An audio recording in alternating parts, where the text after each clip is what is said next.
Welcome back to the This Day podcast, where we connect real life, real people, and real stories.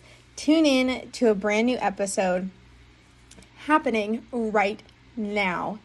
Make sure you click the links in our descriptions to find out more about our sponsors and resources where you can dive in deeper to your faith journey. And now, dive in to today's episode. Hannah, welcome to the podcast. I'm so glad that you could be here and we could talk today. Um, Share a little bit about who you are, what you do, and what you're about. Oh, Megan, thanks so much for having me. I'm excited to be here with you today and just kind of get to know you better and have an awesome conversation. I wear a lot of hats. I'll say it that way. I don't know how deep you want me to go in today, really, but my focus right now is really equipping parents on how to raise children in this crazy culture that we're living in. And the ways that I do that is through my podcast, Upright Christian Parenting. So my tag there is raising kids upright in today's sideways culture. And I also am a writer and illustrator. And I really just have a passion for finding resources and equipping parents to, really feel more confident in addressing all of the issues that are coming at us left and right in today's world. That's wonderful. And there's a lot coming at Parents Today for sure. That's not an easy task to do. So, how did this all come about for you? Like, what were some of the, main reasons that you wanted to step into this? Yeah. Well, I have three kids myself, and so they are 15, 13, and almost 7. And so having two teenagers in the world, and then that 7-year-old is in kind of like a world of her own with a whole different generation coming up.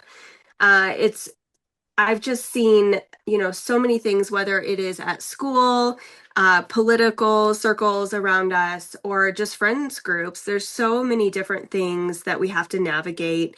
There's a lot of conversations that come up.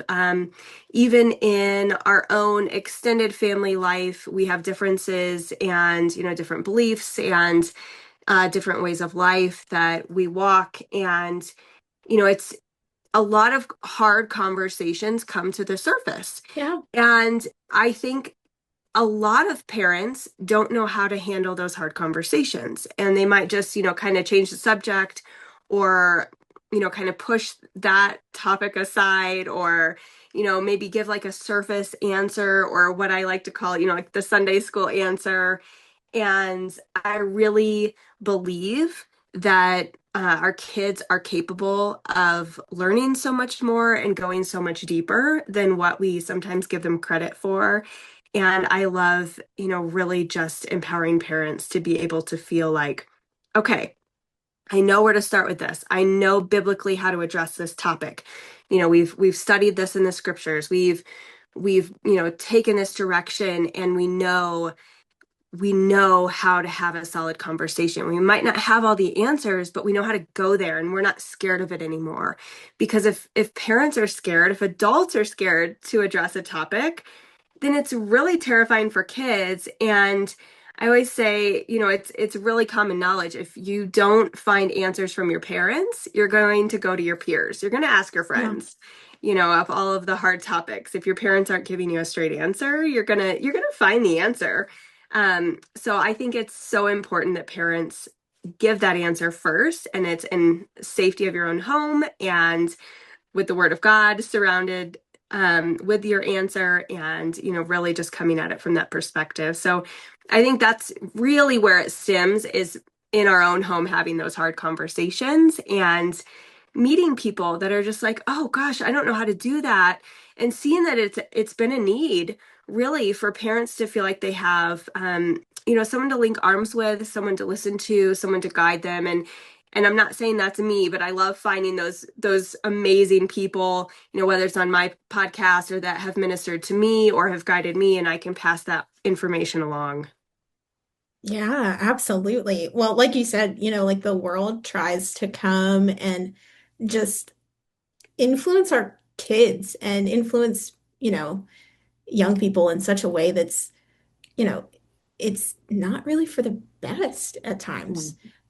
Whether it's with mass media, TV shows, all the different things, and having positive resources that you are saying is an incredible outlet for parents and for even people that are starting to think about becoming parents, because that's such a territory of unknown. Like, how do we raise our kids? How do we want our family to look?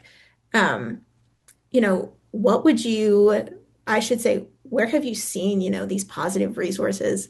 Um, how have you seen them impact maybe to your family specifically or other families?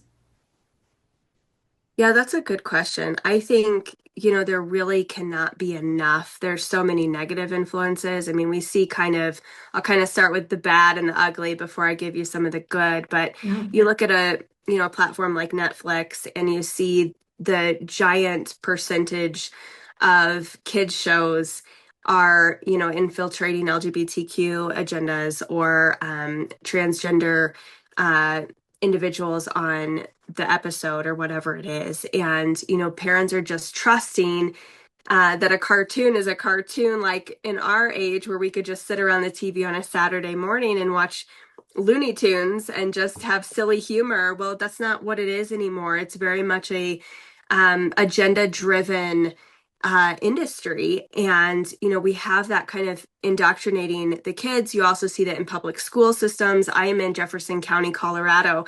We have, dare I say, one of the most provocative public school systems. I mean, I used to say every 6 months we hit national news. Man, we hit this last couple weeks back to back. We had like a double whammy 2 weeks in a row. Mm. So we had, someone arrested, another teacher arrested for, a ton of accounts of child exploitation online. And then the very next week, I'm like, oh, we'll be good for 6 months, right? Nope. The very next week, we found out that one of the security teams that was hired to protect Evergreen High School, which just had a shooting this past fall on the very day that Charlie Kirk was shot, um, we they hurried and hired this canine unit to come protect the school. Turns out the owner of the canine unit also has a background and a history with child exploitation and abuse. And so it's just like, what are we doing? Are we vetting anyone? And I just had the opportunity myself to interview Michael Ferris, who is incredible. And he gave me a backstory back into the 80s when I'm still in diapers and he was homeschooling his 10 kids and fighting for the legality of that. And he brought up an incredible point and he said, Hannah, when you are, and I'm going to paraphrase him because I don't remember exactly how he said it, but he's like, when you create a system that doesn't have a moral standing, that removes God from its system, that, is kind of a free for all, you're going to attract that kind of person.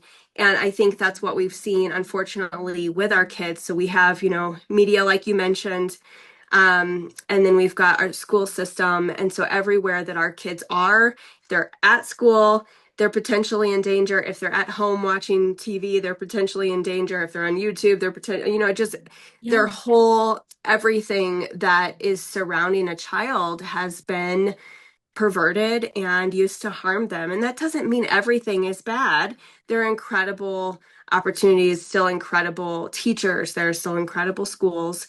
But we have to be so much more careful as parents. And so our family, have chosen to homeschool, and it has been the best decision probably that we've ever made and stuck to it.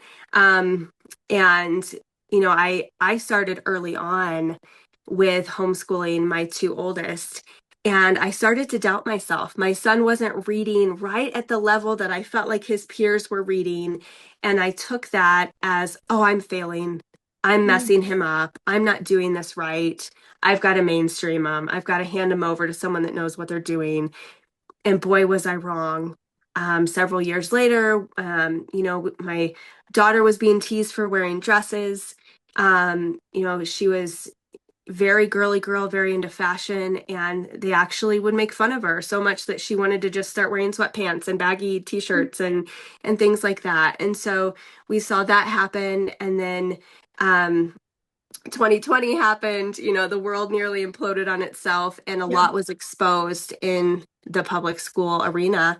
And we started sitting in on Zoom. Maybe this is my hate for Zoom with our conversation before we started, but we started uh Zoom teaching or Zoom classes with my kids, in 2020 when the school closed, and things that teachers were saying. My husband and I are looking at each other. He's working from home, I'm working from home. We're scratching our heads going, that isn't true. Like, that Yeah. isn't even like a little true. Like, that is just completely false. And so we pulled them out for good, and just we didn't look back. Um and I would even argue they've had way more opportunity as homeschoolers now, and the amount that they've been able to just soar and explore on their own, and the amount of activities that we've been able to commit to with more time and more family time has just been incredible. So I I hope that kind of starts to answer some of your questions. I really think it's the Yeah. atmosphere that we surround ourselves in. And, there's so many good resources, but I think what it comes down to is what we're doing inside the walls of our home. Yeah. Are we in the word with them? Are we praying with them? Are we addressing these hard conversations like we started with? And what other outside influences are we letting in? And are those ones that are of value, or are they ones that are not and we can do away with? Absolutely.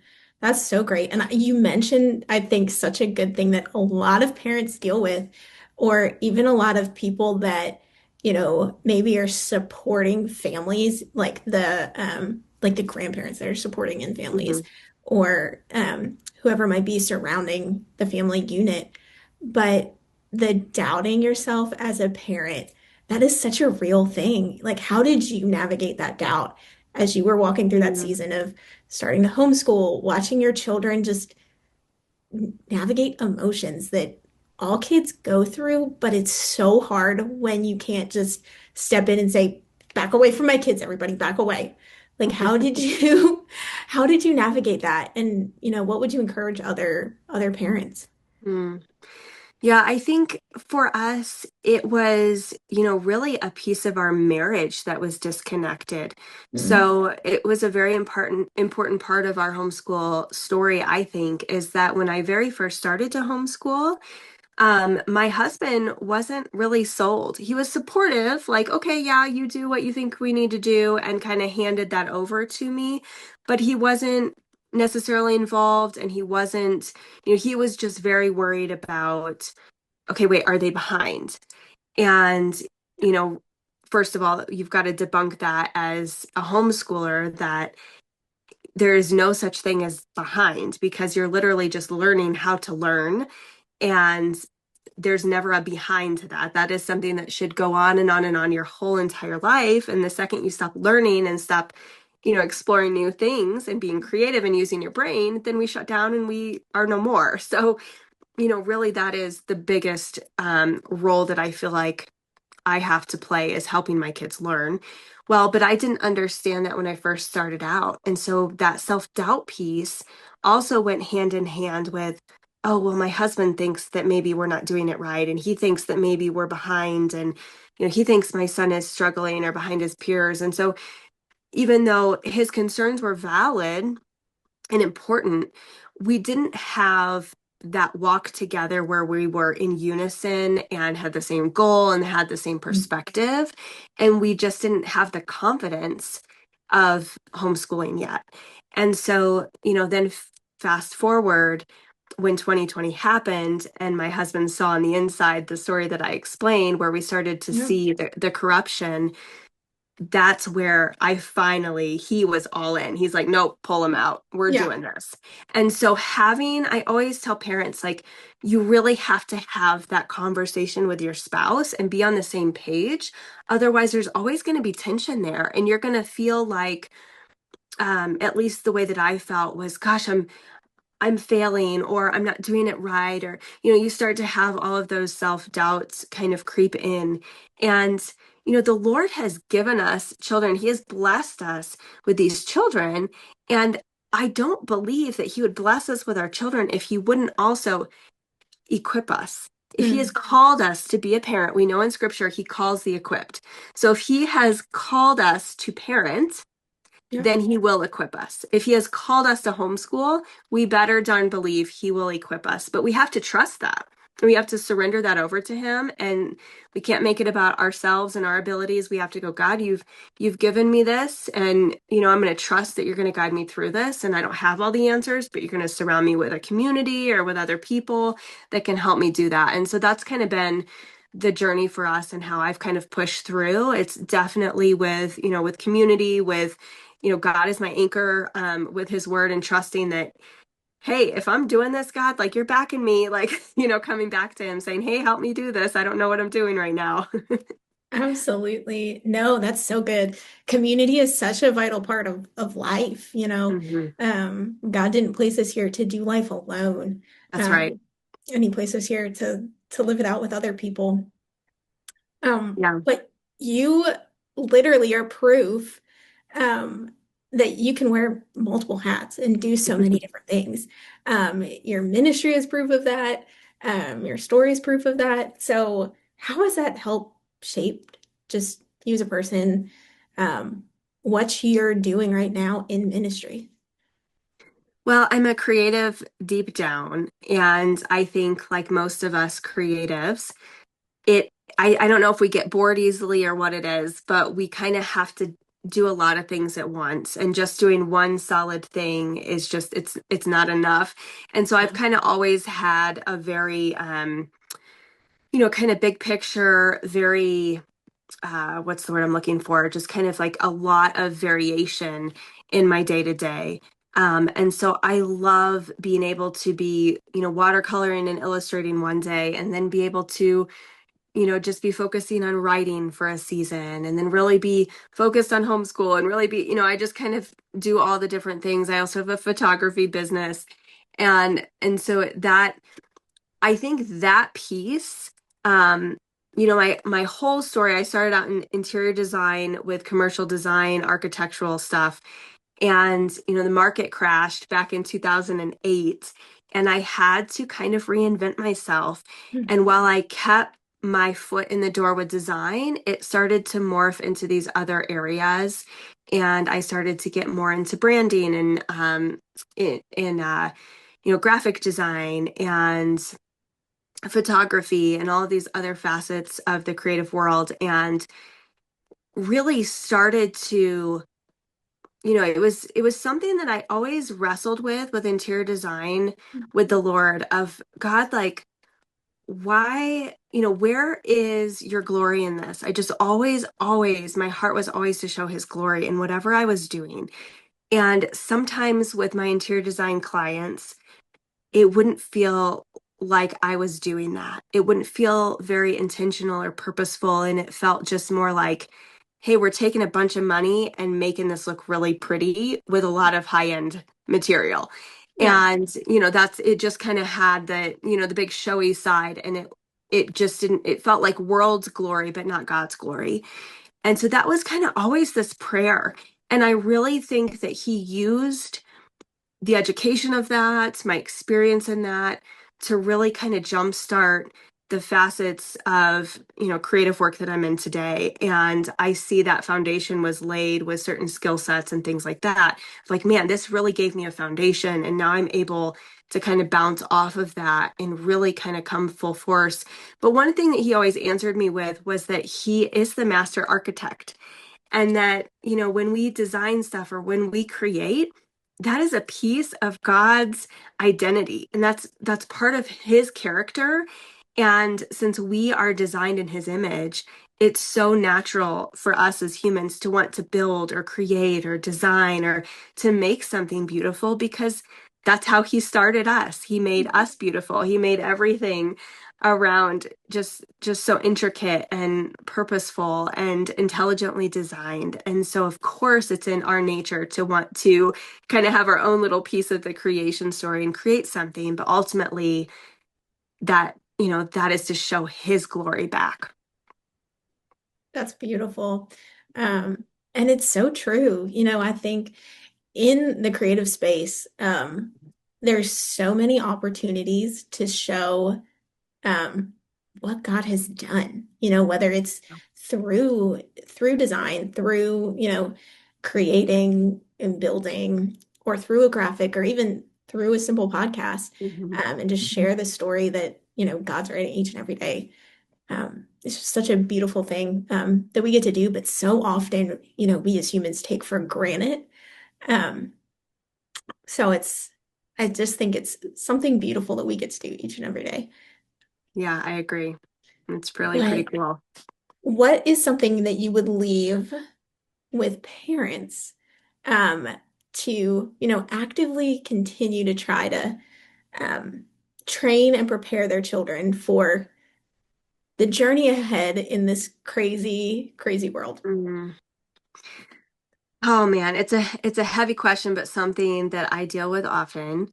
I feel, parents obviously, you touched on community, and I'd love to circle back to answer this question. I think you've got to find your people and you have to find community. Yeah. That is a huge piece of our life. And I know we wouldn't be where we are now if we wouldn't have invested time in finding that. And there's kind of, something that my husband and I have become very passionate about is finding your people even in a close Mm. radius of where you live, so that it hits the fan and you can get there really fast. And, we're up in the foothills in Colorado and we have wildfire seasons and, sometimes we have zero snow and then sometimes we have a whole lot of snow. Our power goes out from time to time. And so there's always needs. And there's such a need for needing each other and for needing Yeah. community. And I think just like you brought up that we were not intended to live this life alone, that is so, so true. And I think that is another cultural lie. I think our culture tells us we can do it on our own. We don't need anything.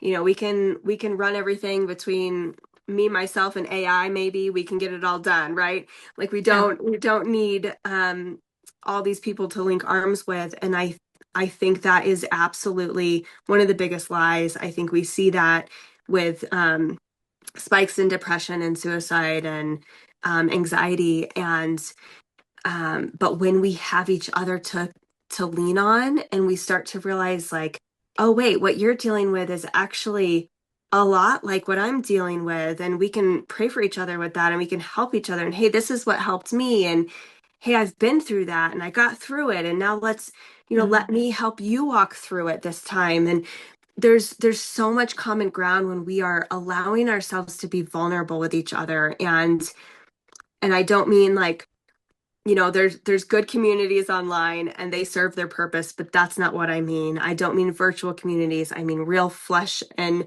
blood, tangible in your home with each other, eating together, doing life together communities. And, that is one of the most important things I would tell parents is don't do this by yourself. You don't have to. And even if that means go where grandma is or bring grandma into the home or whatever that looks like, I Yeah. think doing more life together as a bigger family or with friends is essential. And then the other piece of that is, man, if, the whole like pray together as a family, whatever it is, like the old saying, a family that prays together stays together, or a Yeah. spouse that prays together stays together, that kind of concept. That is absolutely so true when we really spend time to pray over each other, pray for each other, because it's not just that we are exercising that ability to pray over each other, but we are teaching our kids the power of prayer. We're teaching our kids how big our God is and how much we trust in him. And we're displaying that for them. We're showing them, putting the feet on our faith and Yeah. showing them that our actions matter. And then being in the Word together. I mean, just really, Absolutely. really being in the Word. I mean, these sound like Sunday school answers, but I always say they are Sunday school answers for a reason because there's long, long generational truth. And Mhm. we are told to, read the word when we lie down, when we rise, when we wake up, and all of that. And we are also to pass that down generation to generation. And I see that really as a commandment. And you see the gaps in generations where people have fallen astray, and it's because possibly that wasn't taken serious and that we weren't really imprinting God's word on our children's heart for them to walk in that truth and walk faithfully hand in hand with the Lord. So. Absolutely. That's great, Hannah. Now, how can people keep up to date with you, with your ministry, with everything you have going on? Yeah, thanks for asking. So the best way is to head to my website, thetreehousestoryteller.com, and you'll find links to everything that we have there, the podcast, the shop, blogs, all of my social accounts are connected to that. So that would be the easiest one-stop shop. You can also find me on Instagram at Treehouse Storyteller. And my podcast, Upright Christian Parenting, is on all of your mainstream platforms. So wherever you listen to this day pod, you'll find Upright Christian Parenting as well. I love it. Well, thanks so much for jumping on today. And I'm so excited for what the Lord's doing in your ministry. And just can't wait to see how you continue to encourage people along the way. That's awesome. Thanks so much, Megan. I appreciate it.